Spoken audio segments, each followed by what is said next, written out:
ഉമ്മയുടെ വില എന്താണെന്ന് പഠിക്കണം. ഒരാള് നമസ്കരിക്കാൻ കൈകെട്ടി, അള്ളാടെ മുമ്പിൽ കെട്ടിയിരിക്കുന്ന കൈ അഴിക്കാൻ പാടുണ്ടോ? പിന്നെ ഉണ്ടോ? ഇല്ലേ?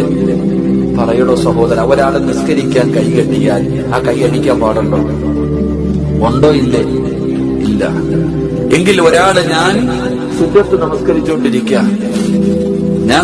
നമസ്കരിക്കാൻ വേണ്ടി കൈകെട്ടി, ഞാൻ നമസ്കരിച്ചു കൊണ്ടിരിക്കുന്ന സമയം എന്റെ ഉമ്മ വന്നിട്ട് മോനെ സിറാജെ എന്ന് വിളിച്ചാൽ, ഞാൻ സുന്നത്ത് നമസ്കരിച്ചു കൊണ്ടിരിക്കുന്ന സമയം എന്റെ ഉമ്മ വന്നിട്ട് മോനെ സിറാജെ എന്ന് വിളിച്ച ആ കെട്ടിയിരിക്കുന്ന കൈ അടിച്ചിട്ട് എന്റെ ഉമ്മ എന്ന് ചോദിക്കണം. അല്ലാഹു നമുക്ക് ഈമാൻ തരുമാറാകട്ടെ. ഇങ്ങനെ ആര് വിളിച്ച അള്ളാടെ മുമ്പിൽ ഫർദ് നിസ്കരിക്കുന്ന സമയത്ത് നബിതങ്ങള് വിളിക്കണം.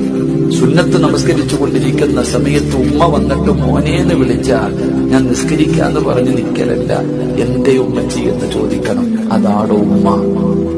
അതാണ് ഉമ്മയുടെ മഹത്വം. ആ ഉമ്മയെ കണ്ണുനീര് കുടിപ്പിക്കുന്നവൻ രക്ഷപ്പെടുവോ സഹോദര?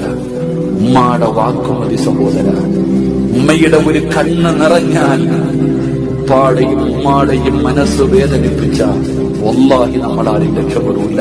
അല്ലാഹു നമുക്ക് ഈമാൻ തരുമാറാകട്ടെ.